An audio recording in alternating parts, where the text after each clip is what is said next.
Hello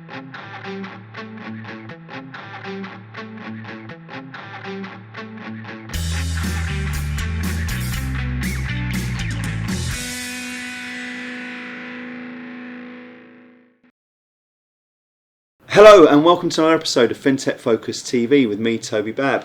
Today I am really excited to introduce you to Chloe Barrett from Louise Wellbeing. Chloe, how are you? Good, thank you. Thank you for having me. Absolute so pleasure. Excited. Listen, lovely to have you on the show. You are a holistic health and wellbeing expert. Really excited to have you on. You've been doing some amazing work with the team over here at Harrington Star. Thank you for that first and foremost. The feedback I've had has been absolutely phenomenal. And for me, and what's really exciting about what the guys have been saying is it's just the ability to have them playing at their best has been extraordinary. So I'm really, really grateful for everything you've been doing so far. I'm so pleased. Before we get into all the stuff we want to unpack today, tell us a little bit about yourself and the business. Yes, so the business is termed Holistic Health and Wellbeing, which basically means I take a 360-degree view of someone's life. I don't focus too much on any one area, but we kind of dig deep into everything and anything that might come up, and then we navigate that through whatever they want to achieve based on their goals, their lifestyle, their past, their what they're experiencing at that time, and kind of setting them up for all areas of life: work, personal, family, whatever it is they want to focus on. It's amazing, isn't it? That whole view of that. So when you're looking at an area which I think is so important, right? For ages everyone sort of pushed things under the carpet and cracked on with stiff upper lip and all that sort of thing. The last 5-10 years has seen an explosion of the wellbeing industry as a whole. And that's been a great thing. That sort of allowed people to find happiness, to play at their best, to enjoy life, work, all aspects of various different bits and pieces. How did you know that this was the right thing for you to be doing? What drove you to say, right, here it comes, Chloe Louise Wellbeing going to be born? So it was a long journey. It was not an overnight thing. I've been working on CLW for say 4 years now, 4.5 years, and it's one of those cliche things like anyone says when they find what they're meant to be doing in life. My journey took me to it. I have struggled with anxiety and IBS and other things throughout my life, but around the age of 22 I was diagnosed with fibromyalgia, which for those of you who don't know is a chronic fatigue condition. Okay. And I then had a car accident, which doesn't really go well with no, that. It doesn't help. So that caused really a decline in my condition, and I ended up on a huge amount of medication and not really able to do very much. I had quite poor quality of life, what you'd say, spent most of my time on the sofa. If I wanted to do anything, I had to really push myself, lots of caffeine, lots of medication. And it really, it just spiraled. I just kept having to take more and more medication, and they just became less and less effective. And the cocktail I was on, really, when I look back, I'm like, how did I have any, it amazes me. And then it really was I have the mindset of, I'm not going to give in to this. This can't be in my life. I was 22 at the time. I was this can't be it for me, because I had to quit my job. It's a young age to have all of that as well, isn't it? Yeah, to have to quit your job. I didn't really have friends, no money, all of those things that build up to a quality of life. And so it was from that, really, that point of wanting to find a solution, find a path forward. So I started delving into anything. I started trying all kinds of different therapies, treatments, anything I could get my hands on. I started researching into the science of it. I wanted to understand what I was doing, why it was working, why that wasn't working, why I got to the point I did.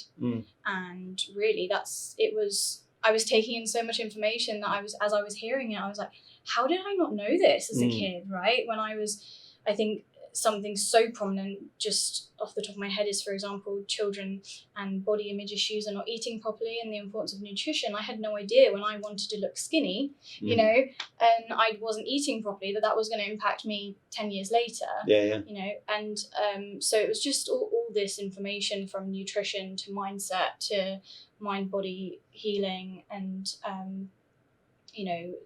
sedentary behaviour, movement, and also as I started rebuilding my body, because obviously I'd gone for say 18 months of being very horizontal most of the time, trying to find a position where I was in the least amount of pain, you know, and then not moving to avoid, you know, and then having to rebuild from that. So you learn a lot about the body and all of those things. So it was kind of, as I rebuilt myself and as I delved into the science more, it was like, people need to know this stuff, you know, it's really important. And that's what I kept saying at the time. I was like, I just wanted to scream it from the rooftops, you know, like, people, you need to know this, how to prevent it, but also the fact that you can get better. And it really saddens me.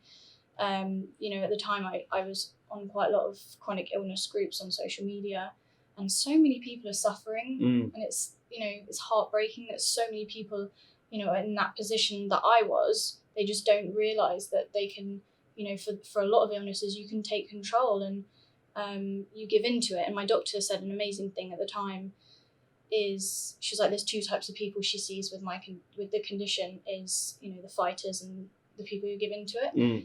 And she was like, I can tell you're a fighter, and and look where that got me.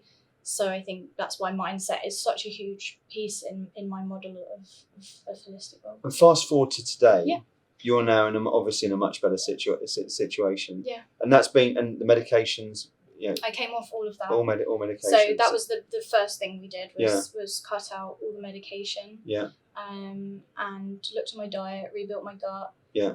You know, cognitively, I think has been, and then probably more relevant for your line of work, is the cognitive difference. Is I had to really heal my brain because of the damage of all the drugs, of the concussion, of things like that, and the difference in my ability to think critically, to rationalise, to have more control, and an ability to feel switched on. Yeah. And it amazes me really how I used to be able to function the way that I was, you know, the brain fog, which I'm sure a lot of people are familiar with, even if you don't have a health condition. Yeah. You know, if you're not getting enough sleep, if you're hungover, you know, we all struggle with brain fog at times. Definitely.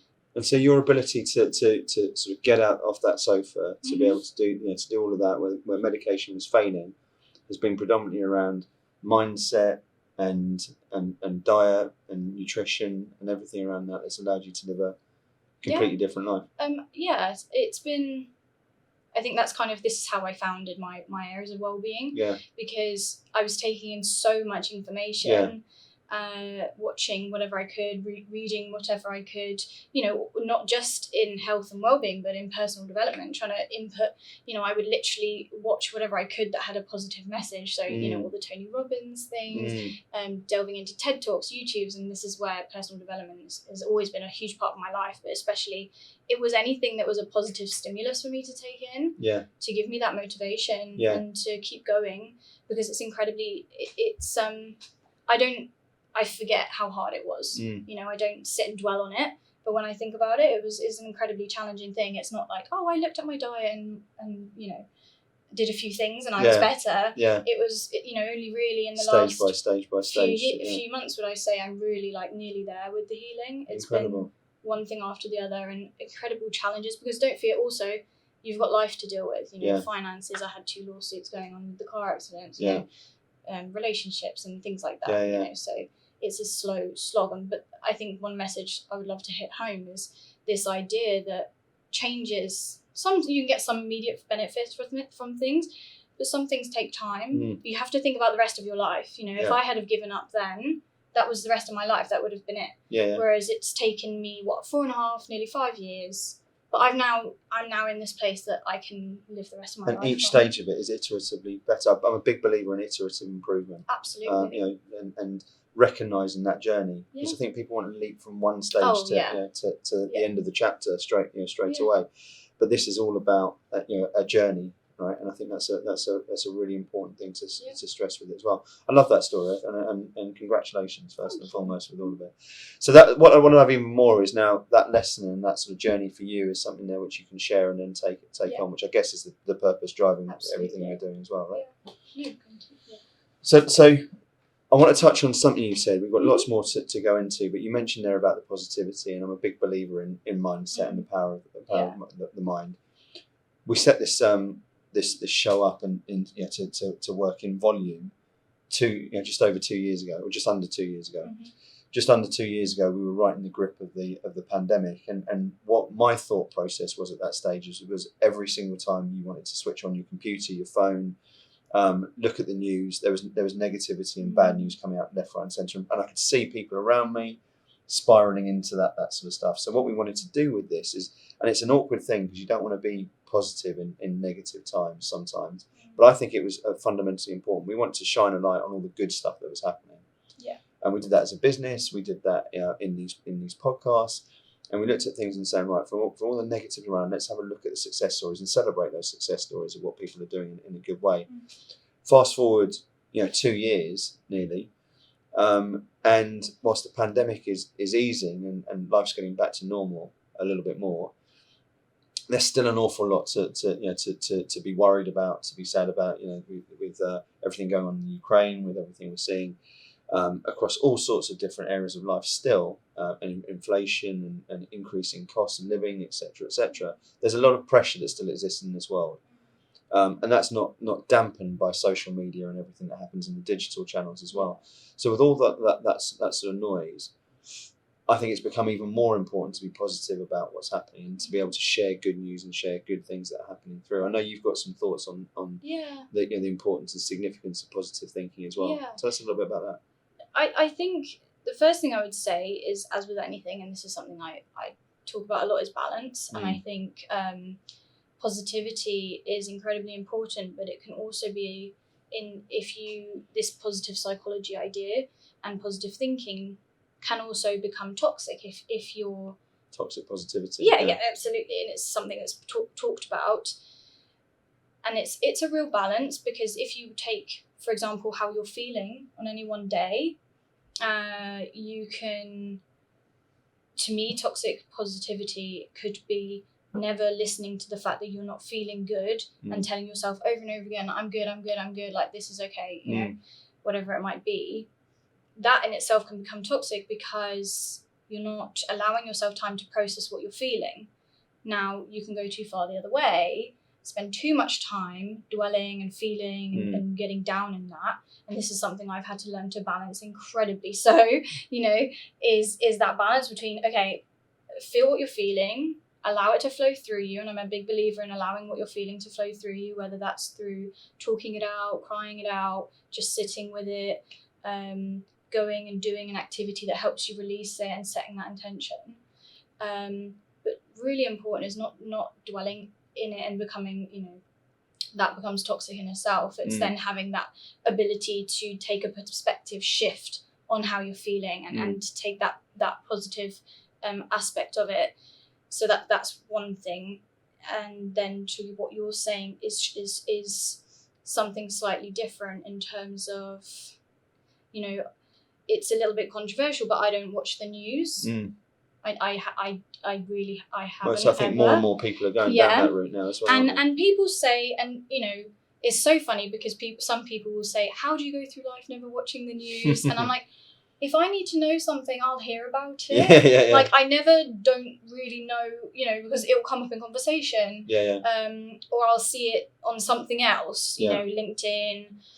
I mean, for the last 2 years, I haven't had any social media. That was a huge part of my healing, was I came off all social media. I had to disassociate from any chronic illness identity. You'll notice in my language, I don't refer to it as my illness, my anxiety, my fibromyalgia. Is the. It's a complete disidentification. Kind of a side note. But going back to the idea of social media and the news, and I think some people feel like they need to be informed, they need to be watching it all the time. If they switch off and get on with their lives, it's selfish and they feel guilty for it. And I understand that, and as I've spoken about a lot before, I'm incredibly a big advocate of compassion, and I'm a big advocate of sending out love and peace and compassion to the world. But we can't help people if we are in this place of suffering ourselves. These people are suffering all around the world. There is always suffering around the world. We can't help them if we simply get into a suffering bubble of our own. We can help them by being our best selves, living our best lives, and putting out good energy to others. You know, when you walk past someone on the street, smiling at them. If you're in the supermarket, smiling and having a conversation with the lady at the counter or the man at the counter, because that brings something to their day. Yeah. And people need that. Yeah. And actually, what can you do for the world if you're simply sitting there suffering because you feel guilty about, you know, getting on with your lives? You can do more for people by putting out that good positive energy. Yeah, I absolutely agree with that. I resonate with that with a conversation I had with my managing director 15, 20 odd years ago. I remember him just talking and watching him, just with the way he interacted with everything. I look at it with my grandfather himself. It's just that ability just to sort of interact with people. And I watched daily, sort of just looked at every single person that he deal with, whether it's the sandwich person he got his food from, through to the security in front. It would always be time and conversation. I think that's a really interesting aspect to look at, isn't it?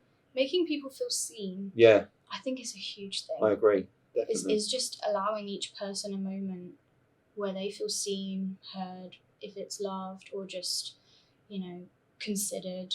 Yeah. And actually, you'd be amazed at how many people just looking someone in the eye and smiling as you walk past them feel that is a moment of connection. Connection can be anything from looking someone in the eye to having a hug. Yeah. And we need more of that. Like, the world needs more of that. We've become so separate, especially you add COVID into the mix. I mean, we were already going that way anyway. Yeah. Especially this fear to be around people. Yeah. And people feel so isolated, even if they are out and about, because they're so afraid or they don't know how to interact with other people. Yeah. We divulge, but so I think it's a really interesting journey that you've been on, and that leaves us to today, to where there's a situation where wellbeing has probably never been spoken about. Health and wellbeing has never been spoken about more than right now. We've seen it as an industry explode. I find it fascinating that despite that, there still remains quite a big stigma around health and wellbeing. When people talk about wellness, there's a natural, for want of a better word, there's a bit of a sneer around it in certain parts of it. Other people will flow to it, but it's still seen as a little bit woolly, I think, in certain areas, or in when you put bravado into it, there's still a bit there of people feeling weak, is probably a way of looking at it. So tell me about the stigma of wellness, how you break through that, and what people should, how people should be looking at health and wellbeing. There's a few different things, but for me, my stance on it was always to try and overcome that fluffy view of well-being. Yeah. And so, I mean, for me, that's why I did delve into the science so much, because especially when you start to delve into the more alternative routes, or look at the mind-body connection and things like that, I think people would turn a blind eye to it. But understanding the science behind it, and you'd actually be amazed. Like, some people think, oh, people aren't interested in the science, but actually a lot of people are. They enjoy hearing about that. So that's one thing. The other aspect of it is this idea of well-being being mainly associated with mental health. And look, this is such a huge, really important aspect, and the idea of being able to talk up, and especially in your industries around the younger generation, or the more bravado personality types. And when you look at rates of suicide and things like that, exactly, especially among men, I think this movement in mental health is huge, and it's so important because, as we mentioned, having connection, having that moment of connection with someone. In order to have that, you kind of have to have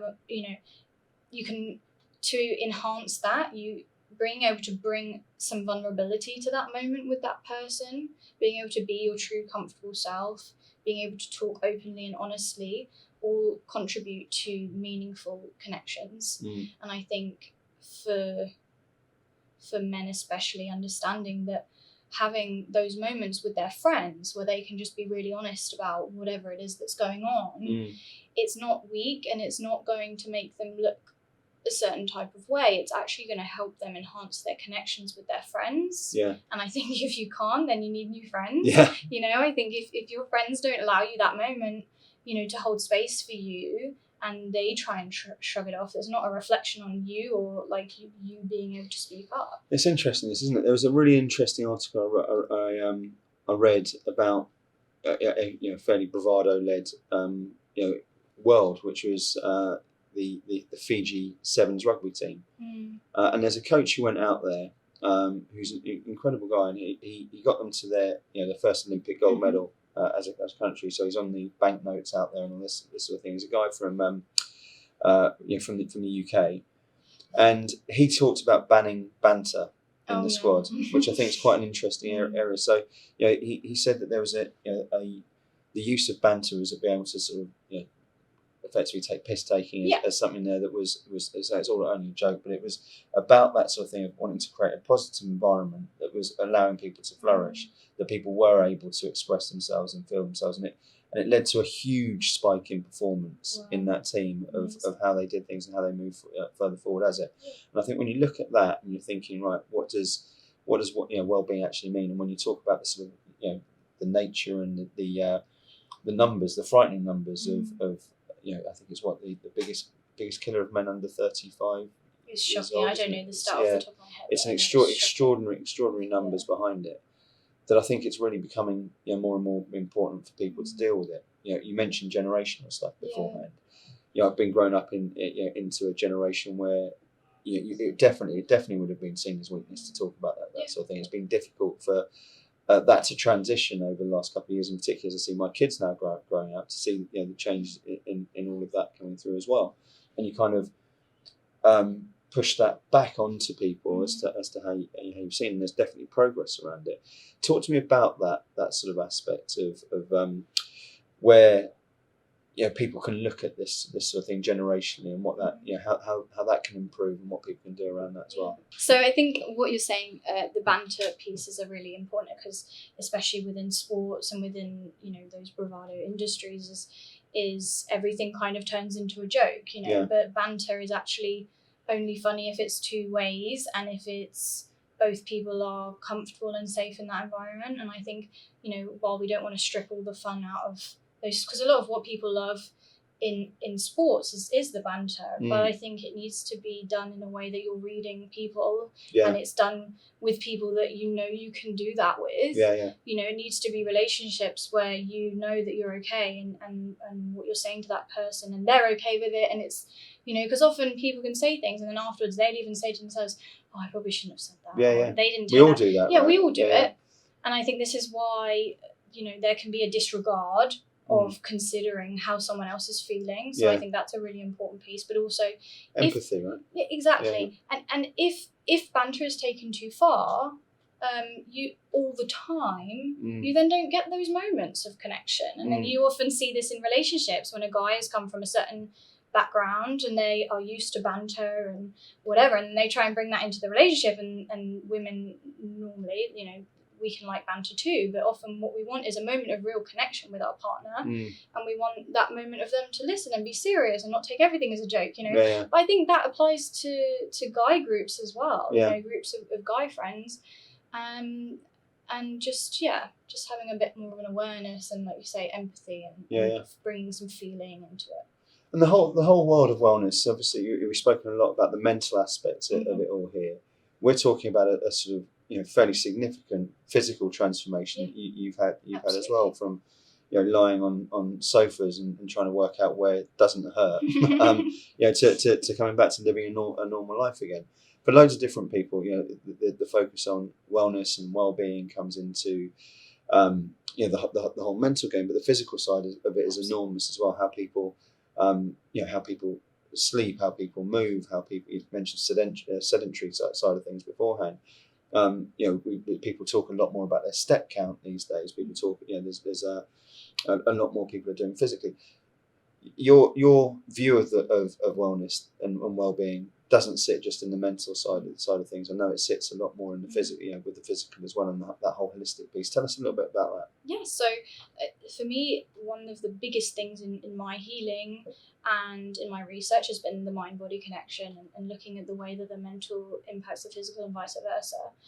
And one of the most fascinating things I can just really quickly share to demonstrate that is the vagus nerve. That connects the gut and the brain. And when you think of it, when you're nervous and then you get butterflies or you need the toilet or something, that's that connection. And the gut actually sends more signals to the brain than the other way around. So 90% of your serotonin is produced in your gut.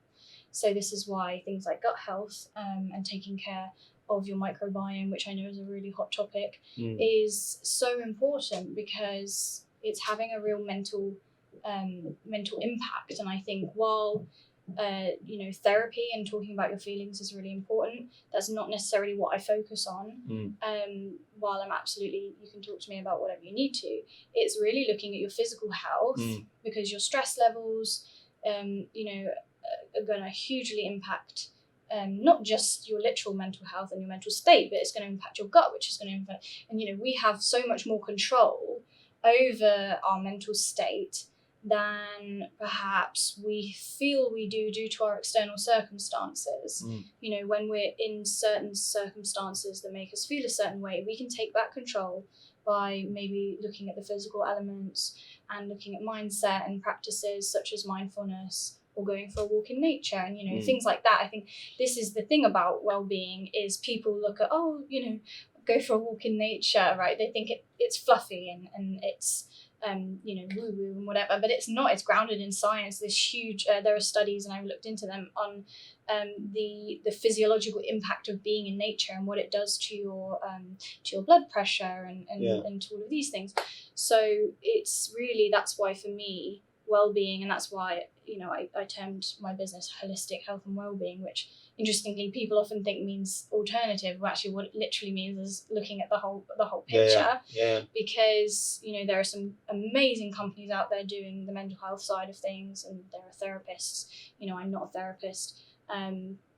It's really looking at that whole picture. And improving every aspect of it. And I know sleep's a massive part of that. Absolutely. As well, which I know you've been helping with some team, and I look at so many people I know, and that I've had a friend of mine who has been waking up at 3:30 in the morning, sort of every day, and not for desire, but for for just something which is happening to him, and the impact it's having on his life because of that sort of stuff. It's well documented. There's books written on sleep at the moment and how important it is. Tell us a little bit about your thoughts there. Oh, absolutely. Sleep's fascinating, and I think talking about the generational piece is, in previous generations it was kind of sleep as little as you can, and work as hard as you can, and especially if you want to talk about performance, sleep. So when we're asleep, your lymphatic system. So we need to obviously stimulate that to help clear out toxins. Well, we have a similar system in our brain, which is the glymphatic system. So what happens is the spaces between cells open up by 60%, and cerebral spinal fluid flushes through them and clears out any toxic waste that has been built up throughout the day. Wow. So what happens is, if you're not getting enough sleep and you're not going through the right phases of your sleep, then that process isn't able to fully complete, and that's why you get things like brain fog and you have an impact in your cognition. So this is why I believe the science is so important, because people then fully understand, sleep is going to help me. They can rationalize it by saying taking the time out of work to get extra sleep is going to help me perform better. And the brain is a huge, especially for learning, memory, things like this, that's all consolidated during sleep. I think there's a really interesting part on this that in honesty I've struggled with for years. So I've done this job for 22 years, and I've been in a cycle where a lot of that has been, particularly even starting a business, from scratch, means you put a shift in. I've got 3 kids and a wife at home. And that's also then more and more stuff coming into it, and then trying to keep up with everything else alongside it. Pandemic, in honesty, helps and sort of set myself time to do more physically and work out more and get all that which has been jettisoned for a decade because of just time and everything that sort of eats into that. And when I work and I get home and there's a community the side of it now, and then eating and then having time to relax and spend time with with family and all that sort of thing. You the physical aspects and the ability to do that while still getting up and getting into work and fitting everything in means it's really, really difficult to get much more than 5-6 hours sleep in a day. Now I know that people always say that if something came up, would it be able to be there? And this coming back into this generational balance thing, I think is really interesting, because I think potentially there's a danger of balance being something there, which means that you can almost say that you can't put enough shift into it. But at various different stages, that grind is necessary to get people to where they want to go. And are we potentially, falling into the danger point here of where people mute their ambitions and their ability to get to where they want to go over a certain time because they've almost cut so much and looked at balance in such an important, in such a way. I'm really interested in all of that, because I think in the utopian world you want this perfect sort of environment, but I think people also have to adapt to what is needed at various different stages to also get where they want to go. So balance is a really interesting thing, and I think we could go on for a whole session. Yeah, absolutely. I think there's a piece around resilience, there's a piece around generations, there's a piece around passion. So to really quickly summarize all of that, I think well-being and a huge, my take on it and my key principles is all around balance, individuality, intuition and sustainability, long-lasting behavior change. Now, what that basically means is there's no blueprint, right? This is you and your life. This is about what makes you happy, what makes you feel fulfilled, what gives you a sense of purpose. What is it that you want to achieve?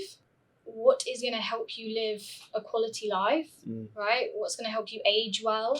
Because I think, and this is a bit of a side point, but I think it's really important to make, is that the trouble is a lot of people, it's too far away. The potential of getting dementia from eating a poor diet, not exercising enough, not sleeping enough, it's too far away. People can't see it, they see other people, they disassociate from it. Absolutely. But for me, it's about aging well and about living a life that means you feel all those things I described, but you age well at the same time.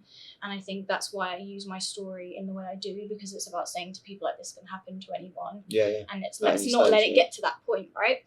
So the balance piece is really about, and we mentioned before about entrepreneurs versus employed, right? Entrepreneurs often, they put the hours in because it doesn't feel like work to them. If it's your, for me, this is my purpose. This is why I'm on the earth, I believe.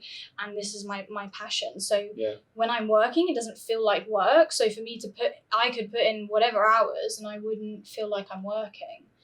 So that's that, and then some people can feel that when they are employed as well. Right? I think that's an important distinction. It's an important distinction because people look at entrepreneurs and they think, oh, well, it's okay for you to do that because you're an entrepreneur and you need to. Oh, but you're employed, you shouldn't, So if you get a real sense of something out of your work, then amazing. But this is where the balance piece comes in. Let's do it in a way that you're not at the detriment of your health, and you're not creating a poor quality of, because I believe in quality of life, and it's about how can you get the best quality of life till an old age. So absolutely, sometimes you have to grind, and sometimes you might have to have a late night, or if you're on holiday and a big deal comes in and or you get an email and it's urgent. It's like sometimes, you have to respond to those things, but it's saying that's more the exception than the rule. And if you're constantly night after night staying up late, doing all those things, then that's at the detriment. So I think it's how can you, and I can't answer that. That's a question for people to answer themselves. I think there's an important piece there about the passion of what you're doing and making sure that you're in the right zone to be able to do that, and that has always been a bugbear of mine about it being an entrepreneur or your business. And my view has always been people should act as if it is their business, and if they're not doing that, it's probably not going to be in the stage where it's the right thing for people to be doing. Chloe, it's been a fascinating conversation, and one which I think feel like we could be rolling on with this tape for days to come. And I'd love to have you back on to unpack some more stuff. I'm going to finish up by asking you a quick question. There'll be people here who are looking at, who've identified with some of the things you've spoken about, be looking to break that taboo and to engage with their well-being and mental health. Who should be reaching out to you, and how do they do that? Anyone. Really? I know that's not what you want to hear, but it is anyone, because we all have health, we all have well-being, we all want to be happy, we all want to live a quality life. Yeah. And this isn't something, whether it's me or anyone else, this isn't just, I'm not the only provider out there. But the best. If you want to live a quality life and if you want to take care of your health for the long run, it's not something that you can only do when you're having a problem or when you're having an issue, which I think a lot of people do. They go, oh, I'm okay, I'm fine. Yeah. But like we said, prevention is the cure. Yeah. That's the most important piece. And often you don't know what you don't know. So you'd be really surprised actually when you start talking to someone, what comes up. Yeah. And often people who think, I'm not really sure where to go with this, but let's jump in and see what happens. You'd be amazed what comes up. Yeah. And it's about, and personal development is a huge piece of what I do, and really just bettering yourself so that you can show up for the people around you. Yeah. So I think if you have a willingness to want to do it, I would say is a big thing though, is there's no point if you're not willing to engage in the process. If you're doing it for an image or for, whatever it might be, it's do it because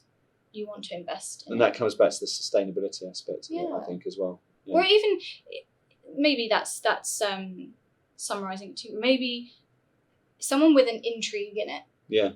Explore it, see what happens, because you might not be invested to start with, but as you get going on, and if you're with the right, I think having the right person is really important.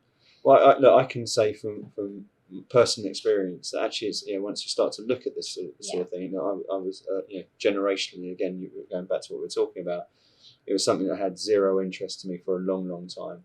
And then actually over the last couple of years, that sort of iterative interest in all of this, I think, sort of grows within it. So definitely worth investigating. How should people contact you, Chloe? So I have my website, chloelouisewellbeing.com. I'm also on LinkedIn, social media. Everywhere. Any of the above. Well, listen, Chloe, it's been brilliant having you on the show. Thanks so much for coming on. Thanks for sharing the wisdom. Thanks for everything you've done with the team so far. And thanks for sharing with us. Thank you for having me. Absolute pleasure. Thank you all for watching. We will see you soon on another episode of FinTech Focus TV. Thanks a lot.